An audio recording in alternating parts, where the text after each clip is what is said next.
Hello, welcome back to the channel. I'm going to give you an update on this little Mac Mini M1 and what I've been doing with it. I sent a video out yesterday explaining the performance that I was seeing from it and the fact that I was very happy with it, and it was doing my DaVinci Resolve at the speed I wanted to in 4K. It was also working in Photoshop correctly in Lightroom. In the future, when the silicon version of Lightroom is released for the Mac M1, then that was going to obviously be a good upgrade, which I'm hoping for and waiting for. The reason I'm doing this video is I want to make you aware of one drawback that I found. This little Sabrent 2TB external PCIe drive, which plugs into the Thunderbolt connection on the back here, I've had a couple of issues. The first issue is it reads and writes at a speed far lower than I really want it to read and write at. This little device, when I run up the DaVinci Disk performance monitor, is reading and writing at about 500 megabytes per second. Megabytes, not megabits, megabytes per second. And the internal disk in here is actually reading and writing at 2.5 gigabytes to 3 gigabytes. It's reading at 3 and writing at 2.5, roughly, within a small percentage. That's the numbers I'm seeing. Now, I bought this one with the 256 gigabyte internal drive and only 8 gigabytes of physical RAM in it, and I've been very happy with it, but the things that I've noticed which have caused me to rethink my strategy slightly is, and I'll point out, I've just actually placed an order on Apple for another one of these, but the one I'm ordering directly from Apple it's the 16 gigabyte version, which has got a 2 terabyte internal SSD.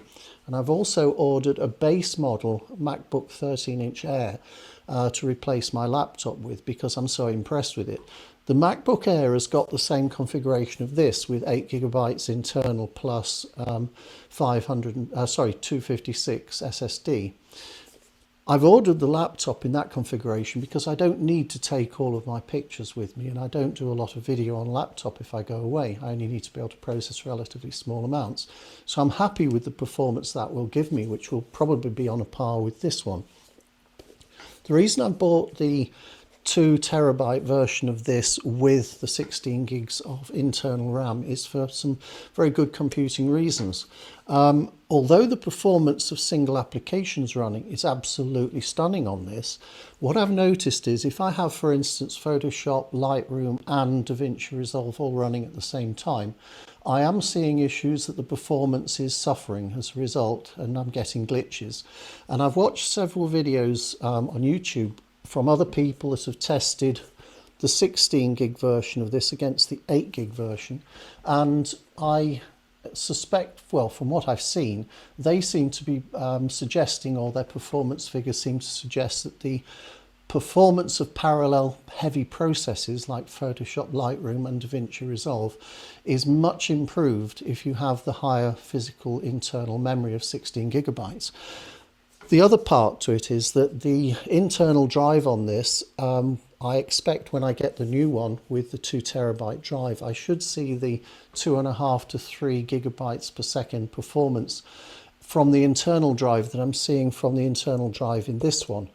Now, I want particularly, I'm not a great fan of things that dangle on the outside of computers from several perspectives. One is they can get damaged, but the other thing I've noticed about this is it gets very hot. Even when it's not being used, it gets very hot, which I'm not particularly happy about.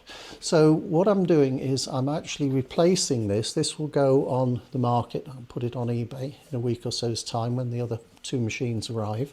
And it's not to say I don't enjoy using this. I'm very, very happy with it. But for my own personal use, the configuration that I'm buying actually will suit my purposes better. So that's pretty much where we're at with these particular machines at the moment. And hopefully, when we get to the point that Apple fix the dual display problem that's with this, and they've acknowledged it is an issue, they're going to fix it. Running multiple displays like these two 4K monitors I've got here, you can do it with this. Even in the current configuration, you have to plug one of them into the HDMI port and then one through an adapter into here.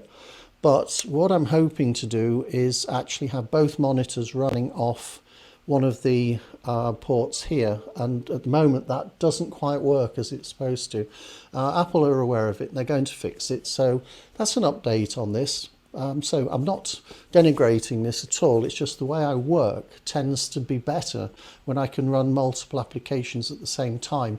For instance, when I'm producing a video, I'm often working on an image at the same time, and I don't want to have to shut that down to work on the video, and so on and so forth. So that's my reasoning for doing this, and I've committed now to Mac, and I've actually got my XPS laptop on eBay and also my main desktop computer on eBay at the moment. So that's how convinced I am that this is a really good option, certainly for me. I'm not sponsored by Macintosh at all. I'm just someone that's very aware of what a computer can and can't do, and this can do, and therefore I'm going to stick with it.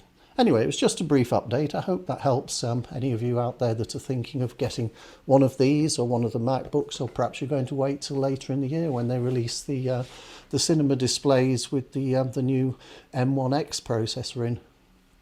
Who knows? Anyway, thanks for watching. I hope you found this useful. Bye for now.